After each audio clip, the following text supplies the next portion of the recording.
Okay, who wants to talk about reincarnation, parallel universes, transhumanism, the Mandela Effect, and how all of these ideas relate to the notion that we may be living in a computer simulation? Well, in part 3 of our 3-part interview with Jim Elvidge talking about his new book, Digital Consciousness, we go there. In fact, we go everywhere. Join us.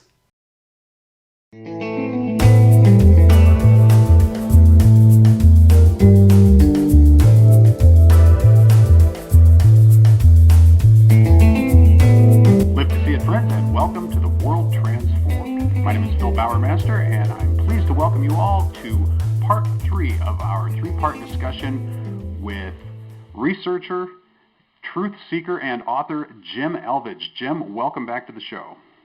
Thanks, Phil. Good to be back. Looking forward to this third one. I think we're going to talk about all the fun stuff now. That's right. We've, as I said at the end of part 2, here we are in part 3, and we've paid our dues by laying the groundwork. In part 1, we talked about why we're living in a simulation. In part 2, we talked about some of the basic infrastructure of reality. And in part 3, we're going to get to paradoxes, anomalies, and other fun, weird stuff. So I want to start out talking a little bit. I've got a few questions about the soul and reincarnation and some of those ideas. And then we're going to talk a little bit about other anomalies, precognition. We're going to talk about the Mandela Effect, of course, and then I want to come back as promised and talk a little bit about the many worlds hypothesis and parallel universes, and finally we're going to end on one of the things we talk about all the time on this program, which is transhumanism. You have some interesting things to say about that, so you ready to dive into this? Absolutely, stuff? Let's dive in. All right, man. So let's begin with reincarnation.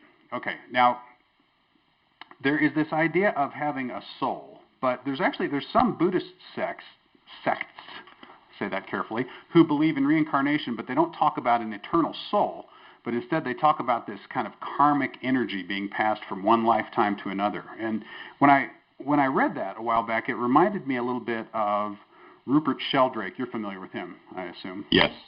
Yeah, he has this idea of morphic resonance, of information being transferred between entities, and it kind of allows the universe to learn. Now, could some process like that account for the phenomena that is described as reincarnation, rather than there's these individual souls that are passing from lifetime to lifetime? Yeah, and again, I think this gets down to the definition of the terms. You know, what is a soul? That means so many different things to different people. And the way you describe that one possibility of transferring energy is kind of consistent with the model that I'm talking about here. I think of it this way, and you know, maybe we can kind of fit this into the model, that you know, our soul is the essence of that individuated consciousness, that little cloud that's out there in all that there is, that is separate and connected to the Reality Learning Lab. So when we die, we sever that connection with the Reality Learning Lab. Now our awareness is somewhere else, and it's the evidence for that has been mystical experiences, meditation, ritualistic drumming, dance, things like that, near-death experiences, out-of-body experiences, lots of different mechanisms to get there, and then at some point you reconnect into a different avatar, essentially. So what's permanent about this? Well, what might be permanent is your recollection of past lives to some extent. I mean, there does seem to be a record of everything. You know, people have been able to tap into some weird things. People have eidetic memory. People have, strong recollections of past lives sometimes. And that, if it's going to happen to one person, then it's likely that data is out there in general. So there's something that's retained there. But I think also the learnings that you have are retained. So the essence of your consciousness seems to be retained. So what does that mean? When we talk about like passing energy back and forth, you could say that's the energy. The energy is that essence of what you learned that is passed from life to life. But what's the real underlying physical construct that creates that? The reality cells, the organized bits that we talked about in the previous podcast.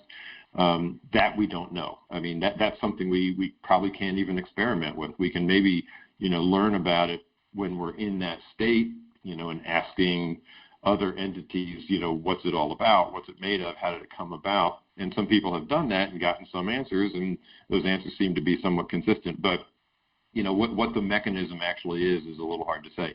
So I can fit that model that you talked about into this model, but it sounds a little bit more vague to me, and it doesn't explain the continuity of past life recall that some people have. Right. Well, let's stick with this just for a minute, because this is really interesting. When you talk about the fact that there is a certain amount of consistency among the accounts, and basically, just to recap, as we talked about in the previous show, there's a general notion of you've got this individuated consciousness. It's learning through a series of lifetimes, a series of lives here on Earth. And so I'm in one now, maybe before I was in one in the 19th century or earlier in the 20th century, something like that. And then I'll go back to the spirit realm, the realm where the universal consciousness exists. I'll spend some time there, and then I'll come back here where I'll live another lifetime and I'll learn more lessons, right? That's the basic model. Mm-hmm. Yes. But you do get these odd exceptions to those, where people talk about other lives and they talk about living in a completely different universe, right?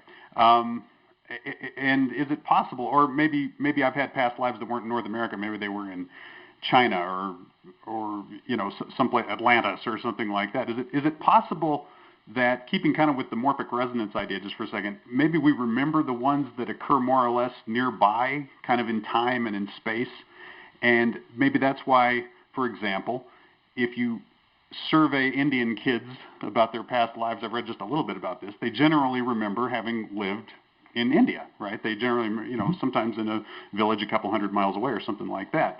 So maybe we have these vastly different lives in other worlds, but they're not resonating much with this world, so maybe we don't get memories of those. Yeah, it's really hard to say, but I go by some of the things that I read, and I don't believe everything that I read, but some things seem to have a little bit more, I kind of pass the sniff test a little better than others. And, there are some accounts that say that in the in-between life state, you work with a spirit guide or, a helper perhaps to choose what your next thing is. And it's not something, deep and mystical. It's like, I need to learn patience, or I need to learn to get along with people better, or I don't really know what pain is like, or whatever those things are that are going to elevate your consciousness. Those are the lessons that you're trying to get. So you pick another avatar, another life to live in the Reality Learning Lab.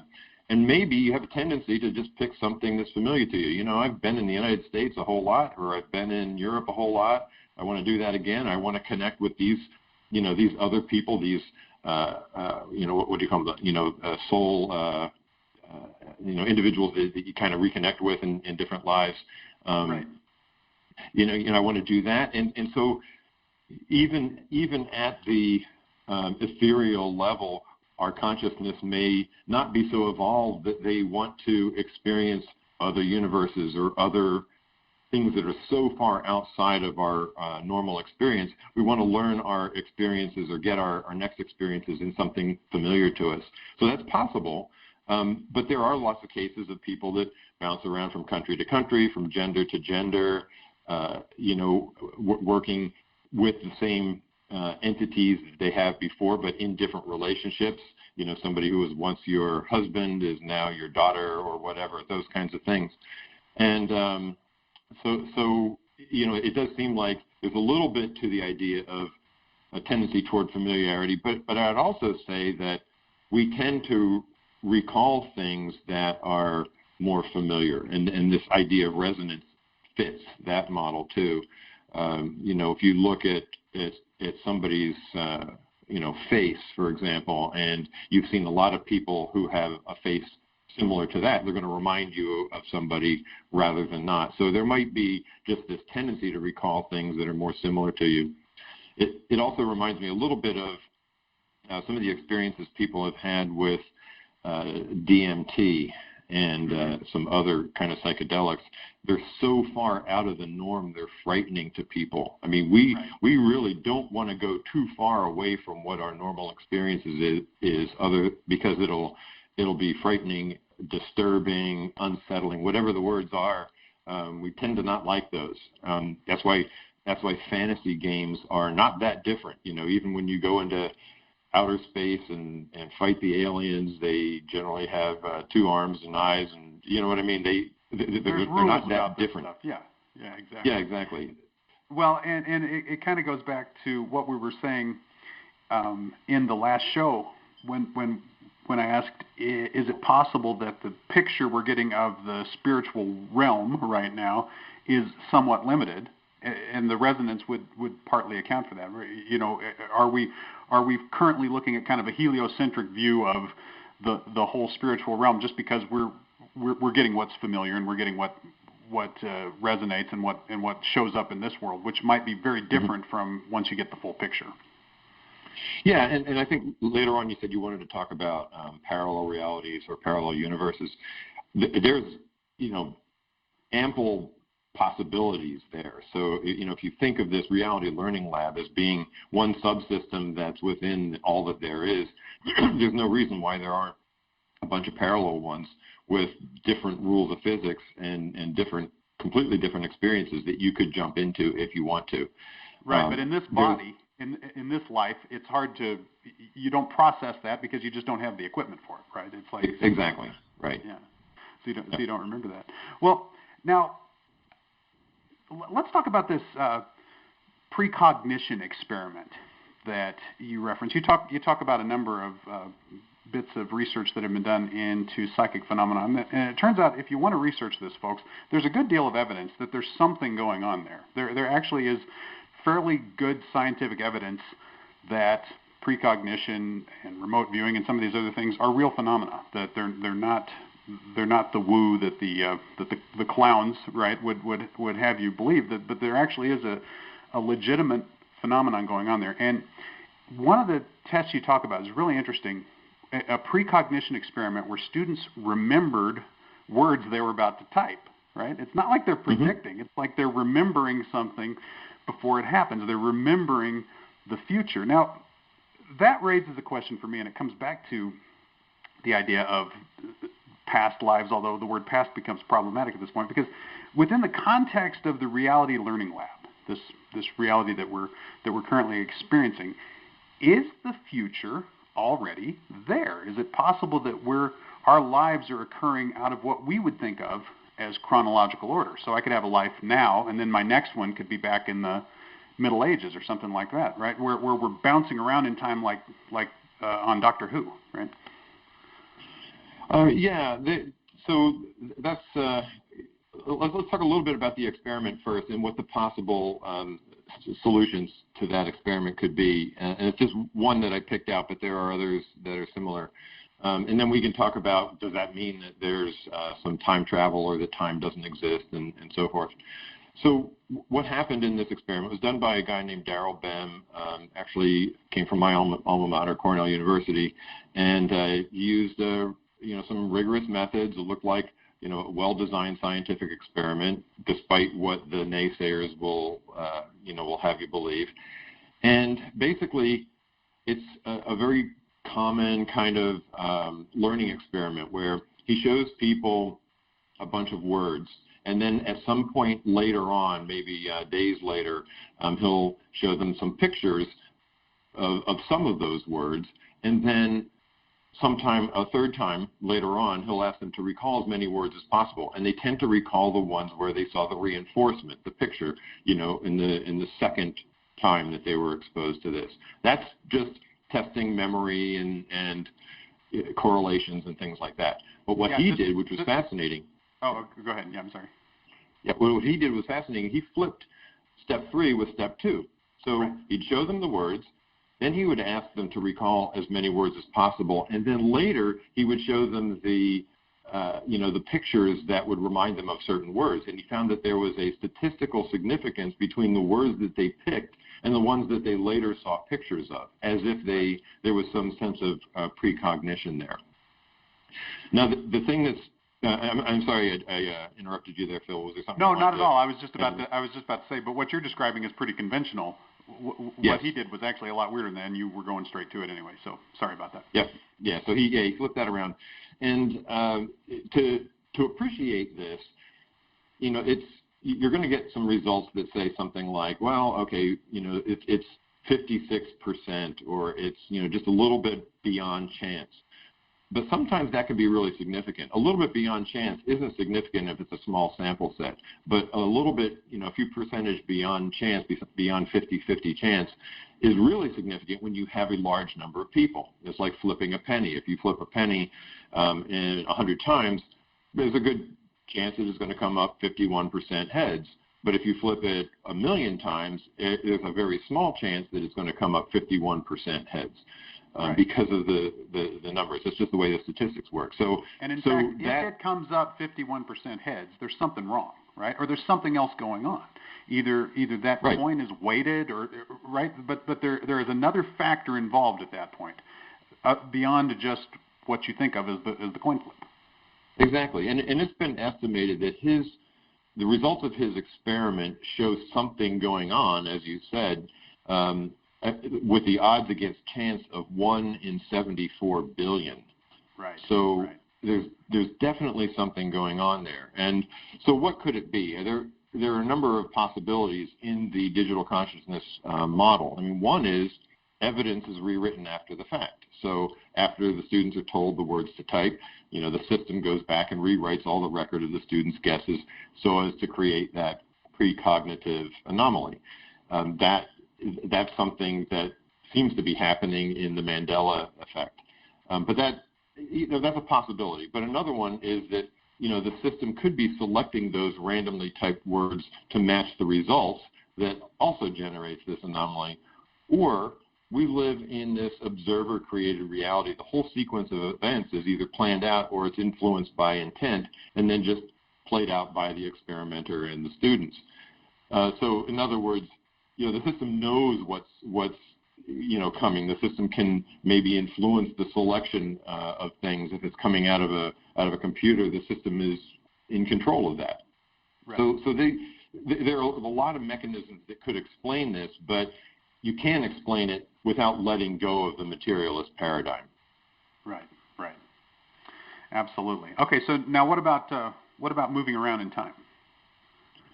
So moving around in time, I think, and this is where I haven't done a whole lot of thinking about it, to be honest. I think Tom Campbell's done more thinking about this kind of thing, and he views this as when you're in the what he calls non-physical matter reality, what I call ATTI perhaps. When you're in that state, you can run simulations. You can say, well, what if all of these scenarios play out? What would the future be like?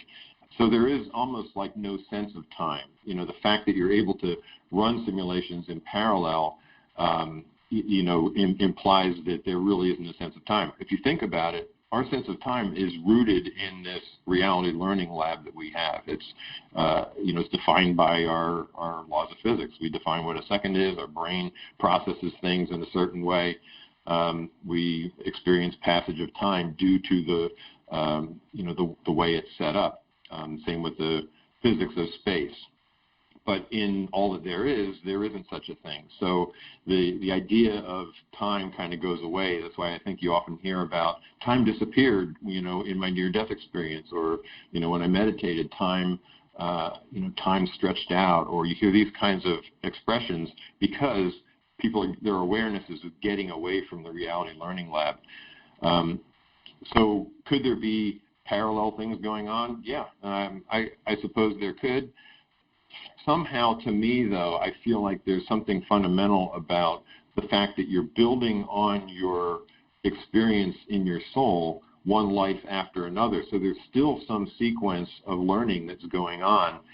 So to me, I don't believe that living a life in the 15th century comes after living the life right now, even though I could simulate it and experience it for one reason or another. I think the lessons that I've reincarnated, that I've learned through reincarnations, they have to build on each other. So I feel like there's still some sense of time in all that there is in the deeper reality. There's some sense of progress. Why would they need to build on each other across historical time, right? The Doctor, right, as a character on Doctor Who, he is learning and growing as a person, experiencing time non-sequentially, right? So he could go back to prehistoric times and learn patience there, right? And then jump ahead to the 1950s and learn to be, I don't know, less sexist or something, that whatever it is he's learning these days, I don't know, in the 1950s, right? You could actually have that progression within a subjective experience that isn't experiencing time according to what I would call. Yeah, actually, historical. Phil, you make a really good point, and I hadn't really thought of it that way, and I like that. I think that's definitely a possibility. Oh, wow. Let's see. I'll tell you why I think this, because I'm not 100% sure I'm bought in on reincarnation yet. However, it occurred to me, this is a weird thought I had, okay? Why am I so interested in the future? Maybe I've already been there, right? That's the the strange idea I've had, that maybe I've backed up for some reason. I don't know. I had something else I needed to learn in this lifetime. Okay, so let's talk just one more question about the soul, and then we're going to move on to some other stuff, or about the individuated consciousness, let's call it. Now, in your view, where do we go in the long run? Let's say we learn all the lessons that we have to learn. Will we always exist as individuated consciousness, or is it possible that a bunch of us join up together into some expanded non-individual consciousness, or do we retreat back into the universal non-individuated consciousness? Is there an end game for us? Well, I think a lot of the Eastern religions would call the end game merging with the larger consciousness. So the idea of nirvana, or achieving that point where you've purified your soul and now you become one with God, that kind of thing. So I think that there's definitely a possibility to that. Some of the anecdotal stuff, like from Bob Monroe and William Buhlman and others, it sounds a little bit more, a little less esoteric, I think, where you may get to the point where you don't feel that you need to learn anymore, and you want to experience something in a different way. Monroe talks about experiencing entities that never had the connection to the reality learning lab. Like, their role in reality was something completely different. They were just helpers, and so they never really evolved that individuated consciousness through experiences in the reality learning lab. They did something completely different. So that I think all things are possible. Could you merge a couple of consciousnesses? Could you occupy a couple of avatars at the same time? There's anecdotal evidence of all of these things, and the model supports it. So I think it's kind of up for grabs, and basically the overriding force, the forcing function, is the desire to advance and to evolve the larger consciousness. And if that's something that does it, yeah, maybe we do that. Okay, well, and we'll come back to this when we talk about transhumanism. Now, I want to talk a little bit about the many worlds hypothesis once again. Actually, what I want to talk about is Occam's razor, because here's my challenge to you on Occam's razor. If many worlds is a violation of Occam's razor, isn't it pretty straightforward to say that things like memories of past lives and out-of-body experiences and those kinds of phenomena are most likely common brain phenomena, that they're probably common delusions, common brain artifacts of some kind? Wouldn't Occam's razor tell us to go for those explanations rather than these more interesting ones, right? Yeah, I think they have, and that's why it's important to look for corroborating evidence. If somebody says, hey, I recall a past life, great, I could dream up a past life very easily, but I recall a past life where there were, this specific house in this specific area. Okay, great. Maybe you saw that on the internet. Okay, well, what about people who experienced this before the internet, never read a book about it, never knew anybody who was from that area? Or what about children? And this is where, when you start to filter out the arguments against it, the arguments for it's just a delusion type of thing, you can filter those out with children, for example. And that's why James Leninger, I think the name was. I think that's why his experience is interesting. He was so young when he had very clear recollection of a past life that both of his parents, who were very well aware of what he was exposed to, said no, he never saw movies about this. We never read things about this. This came out of nowhere. The names, the details, and things like that are, strikingly, they go in the face of the delusion hypothesis. So all it takes is a few of those, and there are quite a few. Ian Stevenson collected a lot of information about past life recollections from children and others. All it takes is a few, but there are actually quite a few that have enough corroborating evidence that the delusion hypothesis is no longer accurate.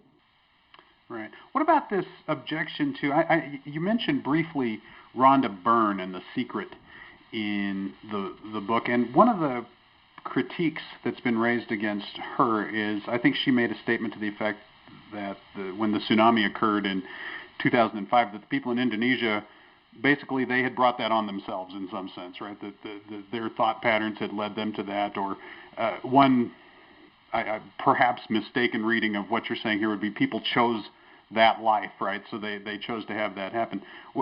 What do you make of or how do you respond to the moral objection that there's a blame the victim kind of feel to the idea of karma? Can you express that a little more, Phil? I'm not quite sure I understand. So, for example, let's say you got a 3-year-old dying of leukemia, right? Mm-hmm. Is it your position that, well, that's the life she picked, right? We're all supposedly in the other realm picking these lives. Does that impact how much empathy and sympathy we have for people in this life? Because basically we've all pretty much picked our own circumstances. Yeah, so I don't think that we pick all the details about our life. That would almost be like super determinism. And, I think it's more along the lines of we're trying to learn a lesson. So the system may kind of push us toward certain ways of learning that lesson, or meeting certain people at certain times. Having a life abruptly cut short could be due to chance. I think there's still a lot of uncertainty due to free will and chance that goes on in this reality, and that's something that again is easily explained by a systemic or a system-based programmatic construct that has the possibility of random numbers and random chance. Yeah, it's all possible. Okay, so bad things happen, and they're just bad things. We don't have to say everything bad that happens is good. Yeah, and we also have this idea that there's evil, there's bad, and this is an area. It can be a kind of a touchy area because people feel very very protective of certain ideas or experiences that they've had and so forth. But when you get right down to it, what is reality all about? Your past experiences don't exist anymore. They exist in a record, which your memory has part of, but are they bad? Did they change you in some way? Did they change you in a positive way, or did they change you in a negative way? Was it an experiment that went wrong or went bad? When you start like digging into what is evil and what is bad and what is good, it really kind of, there's not a clear-cut distinction on those things. I think people have subjective interpretations of what constitutes evil and right and wrong and things like that, but there is no universal rule about a lot of this. And I do believe that we have free will, so the evil that you might call evil that happens in the world happens because people have free will and they're doing things based on their motivations, and perhaps their soul hasn't evolved to the point where they have the right level of empathy with the other person that they should have. They're still thinking, in terms of grabbing all that they can, and that's an evolutionary process. So the existence of bad, the existence of evil, does not at all go against this philosophy. Yeah, okay, yeah.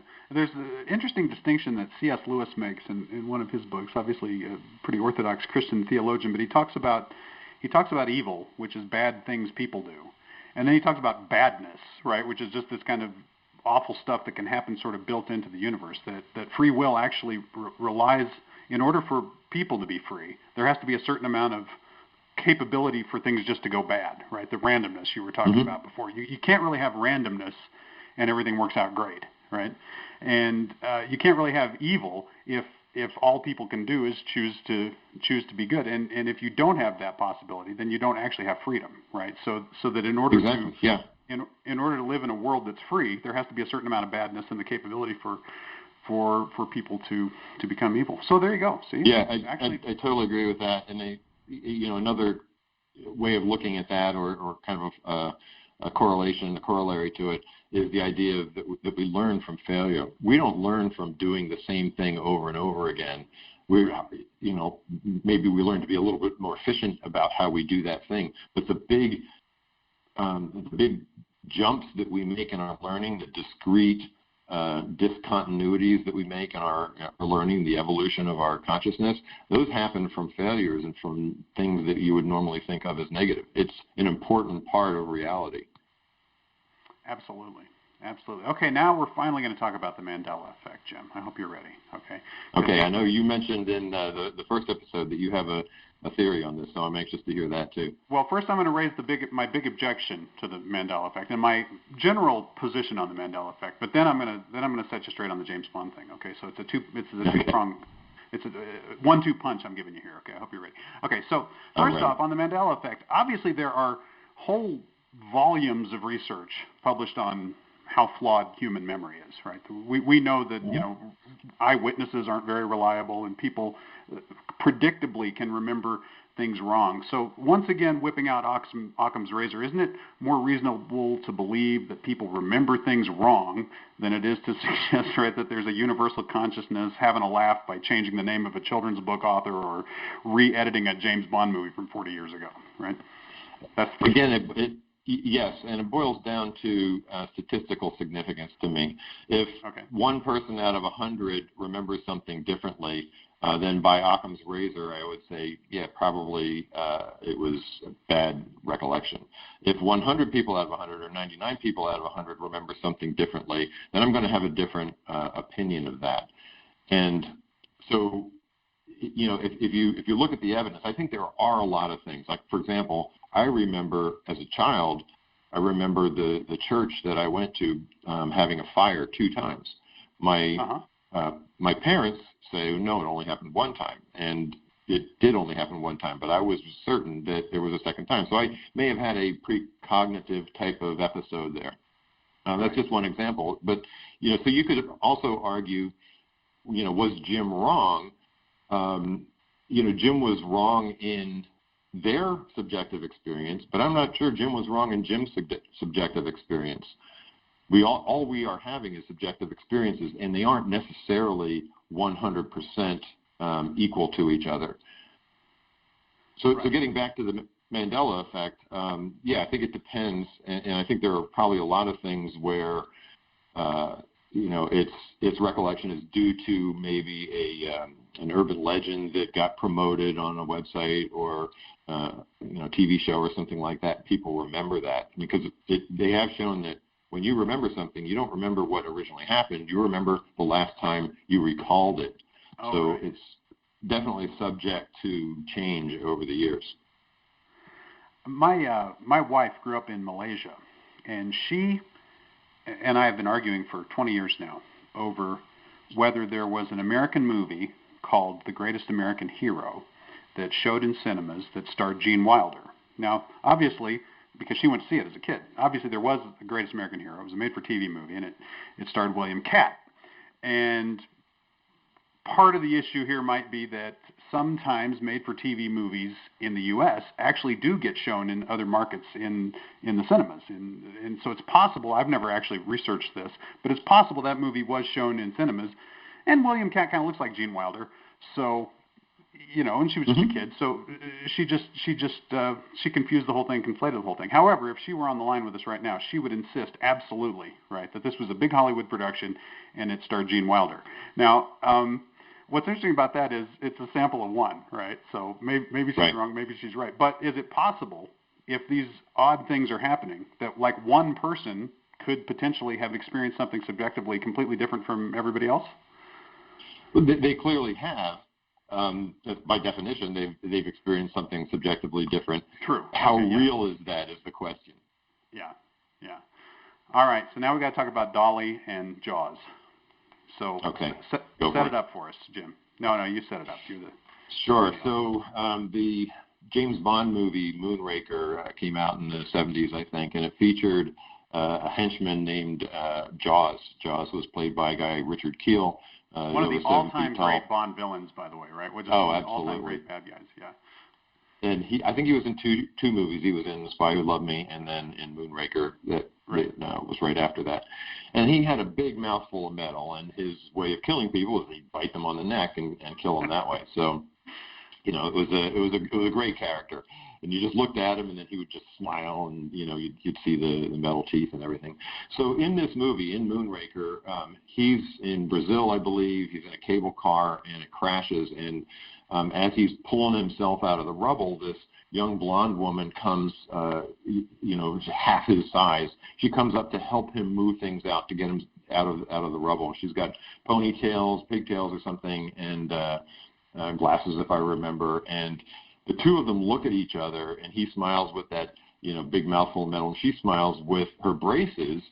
And because they have that connection, or at least that's what we think as the audience, they fall in love and they walk off hand in hand, and the music swells, and they're together the rest of the movie, and he's never a bad guy again scene. after and that. Everybody who's seen the movie remembers that scene, right? Just about. Yeah, and now if you go back and look at the movie, you pick a DVD, you watch it on Netflix, whatever, she doesn't have braces anymore. So what happened? Well, one could argue that she never had braces, and for some reason we conflated that with his mouthful of metal. But then the scene doesn't even make any sense. The whole point that they fell in love was the reason we laughed at it when it happened. These were kind of campy movies at the time. The whole reason we laughed at it was because they both had mouthful of metal, and that was their connection. That's what got them to fall in love. In addition, there is so the scene doesn't even make any sense anymore. It's not funny anymore without that aspect to it. But in addition, there is a BBC obituary, a BBC-generated obituary about Richard Keel, where they reference this scene where Dolly, the young woman, had braces, and they mentioned that. And this came out years ago. Somebody has unearthed some examples of her having braces, pictures from the web, but of course, with Photoshop, you could always create those. But the point seems to be, this seems to be one of the main things where most people remember it that way. So I'm interested at this point to hear you, talk about your theory. Okay, well, I'm sorry Stephen isn't able to be here with us, because I'm going to have to repeat this now, or unless he actually listens to the show. So I'm finally going to lay this one to rest. Okay, I think I've got this one figured out. Or at least here's one other possible explanation. Put it this way. Let's not say that my view is definitive, even though probably. So here's what I think is going on in that scene. All right, and I remember the braces too, by the way. But what I think a lot of people are remembering is there's actually a very famous scene in the Brady Bunch where at the end of the episode where Marcia gets braces and she loses her date to the prom, and then this guy shows up to take her to the prom, and she's so happy to see him, she smiles, and he smiles back with the braces. I think that image is implanted in a lot of heads. And the thing is, the joke is there, but it would have been better, and people have improved it with memory. Because actually the joke is, think about it. I think you've never seen the movie before, right? What are the chances that any human being is going to look at Jaws and smile, okay? That's actually the joke, right? There's an attractive, normal person here, and she sees Jaws, and he smiles at her, and she doesn't run away screaming. I think that was the joke. It's lame compared to the good one, which has the braces. So I think across the board in our memory, we've maybe conflated it with the Brady Bunch scene, and we have improved it, right? Because it would have been better if she'd had braces. I think there's no question about that. But if people do misremember it, then it's not at all unusual that someone would have said that in a review, in an obituary, because they would have remembered seeing it that way, right? So the fact that people subsequently talked about it, I don't think is much evidence except for the fact that it's evidence that everybody remembers it that way. Although, having said all that, it really seems like she had braces. So I have a hard time. I have a hard time being completely convinced with that. However, have you heard this one? You know, in the Matrix, right? Morpheus never says, "What if I told you?" In what context? I don't know if you've seen those memes that go around. What if I told you this war could end tonight? What if I told you this world is not? There's just a whole set of beliefs about the Lawrence Fishburne character, and it's kind of like Play It Again, Sam, right? It's this line that is continually, repeatedly attributed to him, and my memory, I can hear it in his voice, right, in my head, and he never said it. So I'm going with, I think we do a great job of reverse editing these things, and that people commonly reverse edit things in the same way. Doesn't that make more sense, really? Isn't that easier than going to all the trouble of the world actually changing behind us? No. I respectfully disagree on your Moonraker one, and I'll tell you why. I never saw the Brady Bunch, and I clearly remember Dolly having braces. And I haven't polled all the other people who remember the Dolly having braces, whether they saw the Brady Bunch, but I didn't. I didn't watch that show. So, and the second thing is, it still doesn't make sense to me. So, if she didn't have braces in the movie, why would she smile at him? She smiled at him because he smiled. She saw the mouthful of metal and she thought, oh, that's fun. I got a mouthful of metal too. That all made sense to me. But well, I agree that's better. I agree that's better. But it's also funny that anyone would see him and respond with a smile, don't you think? Mildly funny. Yeah, he's horrifying, I don't. Right? It doesn't feel in fitting with the campy theme of the movie. But I'll leave it as a possibility. And I think probably the most important thing we want to talk about is what could be the mechanism behind this.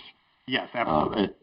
And a lot of people have proposed the many worlds theory, the multi-universe theory, that, there was a world where she didn't have braces and there was one where she did have braces, which, according to the Everett interpretation of quantum mechanics, all those worlds would have to exist. But the problem with that is that in that interpretation of quantum mechanics, you can't travel between the worlds. Right. Now, that interpretation could be wrong. It could be modified someday, but as of the way the science is now, it's called Hilbert space, and once you're in one world, you can't jump over to another. So that's not a good explanation for this thing. But what could be a good explanation for it is bearing in mind that we're living in a virtual reality, that these things are simulations of sorts, that there is a record of every single artifact that we can pull out when we try to remember things, and that the system, for whatever reason, could go back and replace all of those. So imagine, for example, if you had a computer game. We've used this example before to try to correlate to what I'm talking about. You had a computer game where you're playing in there, and the designer of the game decided to put a patch in where they replaced all the pine trees with palm trees.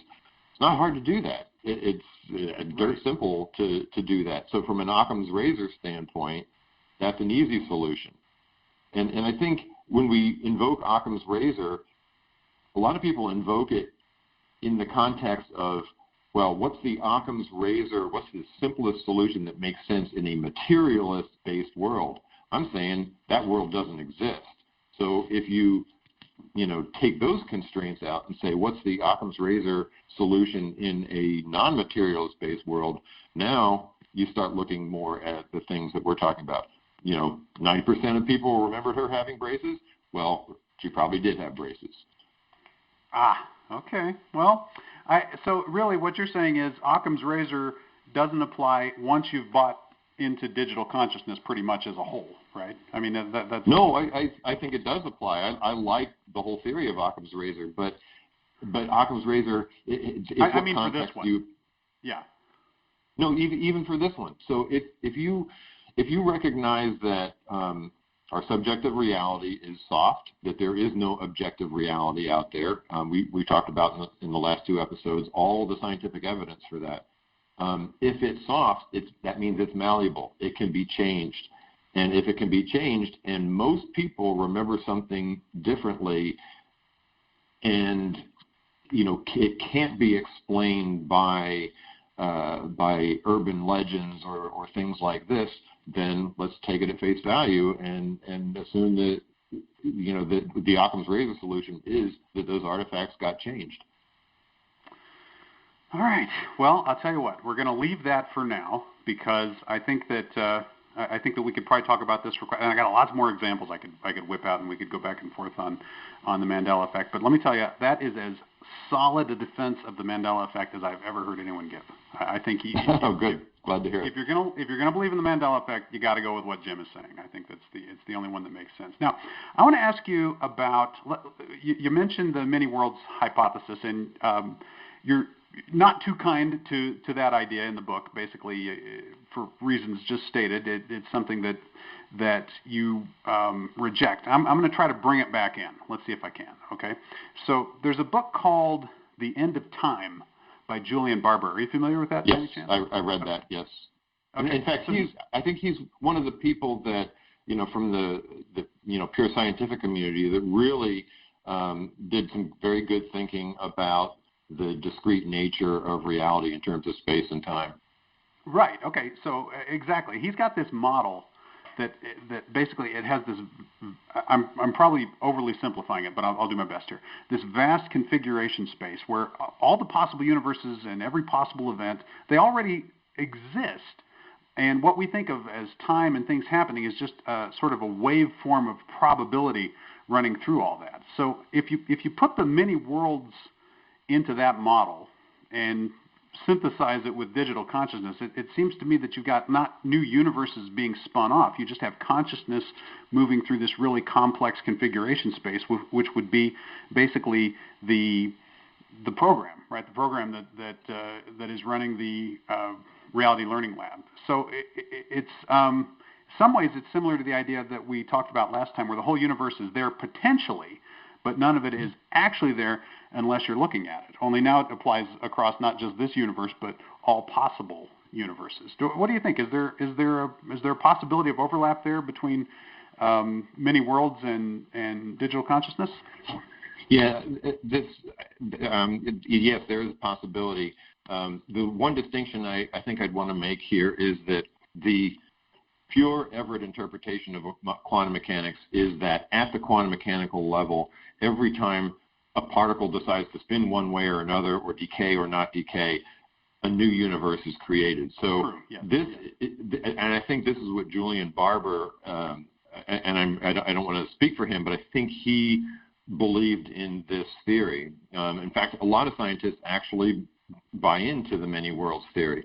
And so in that sense, there's this amazing, ridiculous level of parallel realities where every possibility is there, and in that sense we are moving through that configuration space. I don't believe in that aspect of quantum mechanics. I think the far simpler, the Occam's razor solution, is there is some randomness, and that randomness is built into the system that puts the randomness there, and that we don't create the reality until the reality needs to be created. And I think the evidence really supports that, and it's a far simpler solution. That said, I'm not against the idea of parallel realities or parallel universes. I think if you are to have a subjective experience, for example, where you want to create a simulation to see how something plays out, that is an instance of a parallel reality. Or there could be parallel reality learning labs that people experience.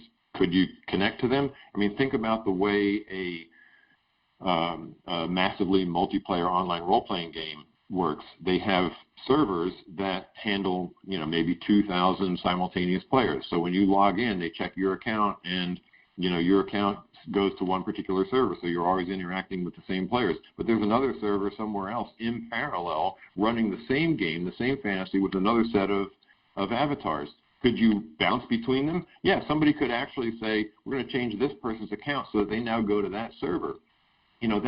That model is effectively the same kind of thing as saying parallel realities. You have different instances of the program running. Yeah, that makes a lot of sense, actually.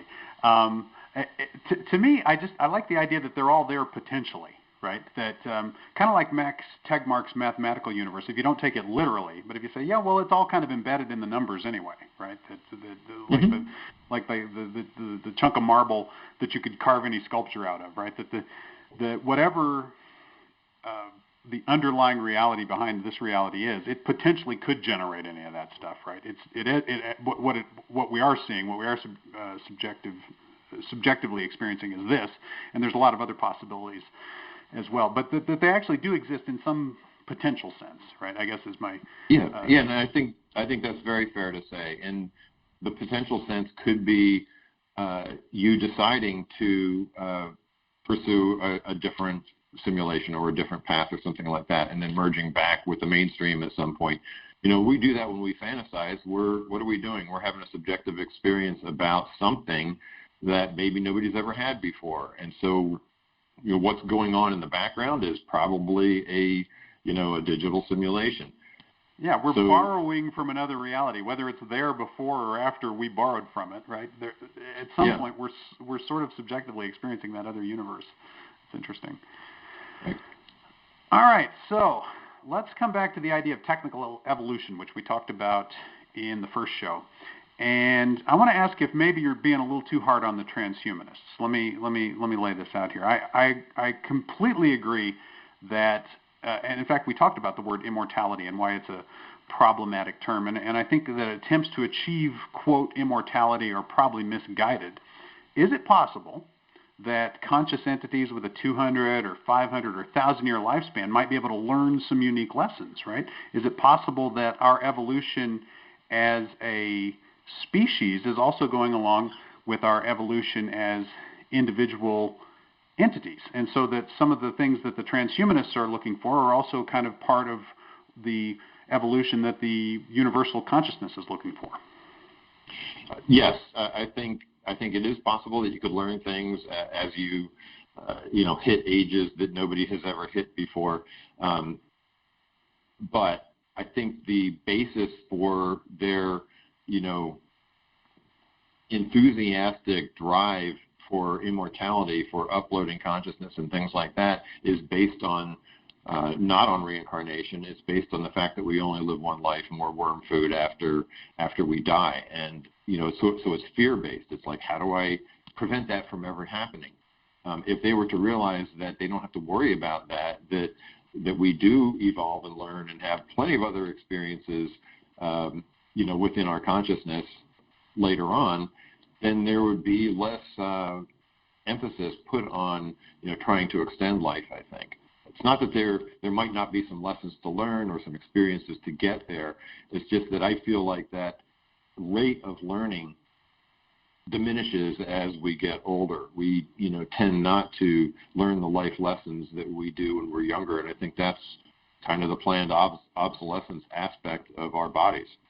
Yeah, but maybe that works well up to a point, and then maybe there's a point where we can live longer too. Yeah, I just, to me, it's the idea that maybe the species is evolving too. Kind of getting back to the idea of we're potentially moving towards an expanded consciousness or moving back to a universal consciousness, which are almost kind of two sides of the same coin. There's a real popular book amongst the more spiritual transhumanists, because they're not all materialists, right? I think what you've described is kind of the materialist transhumanist view, but there's also people like Julio Prisco, and there's the Mormon Transhumanist Association. Some of these groups, they take a much more spiritual slant. Anyway, the book is what's it called? The Phenomenon of Man by Teilhard Chardin. He was a kind of a renegade Jesuit priest, and he was an evolutionary biologist, and he talked about humanity evolving to this omega point and all of us kind of evolving together, and the language from it has been adopted by a lot of transhumanists, and this idea that we're undergoing this kind of spiritual evolution is lost by a lot of them, but not all of them.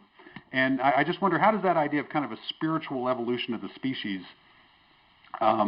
fit in with digital consciousness? And if that is part of it, or potentially part of it, is there maybe a bridge to some of those transhumanist ideas there? Yeah, I'm not sure I quite get the bridge. I might want to read some of the things that you're recommending here to see if I can see another point of view there. Most of what I've read so far is driven from the materialist model.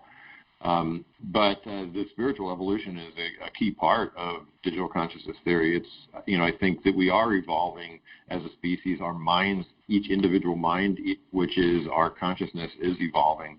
And, I think might it make a discrete jump at some point and say, it's going to evolve to the point where we can now access a much larger brain via, connection to computers or something like that, though, via the singularity. Is that possible?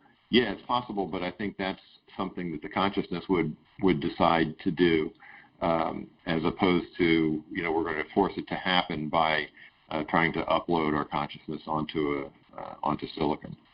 Okay, fair enough.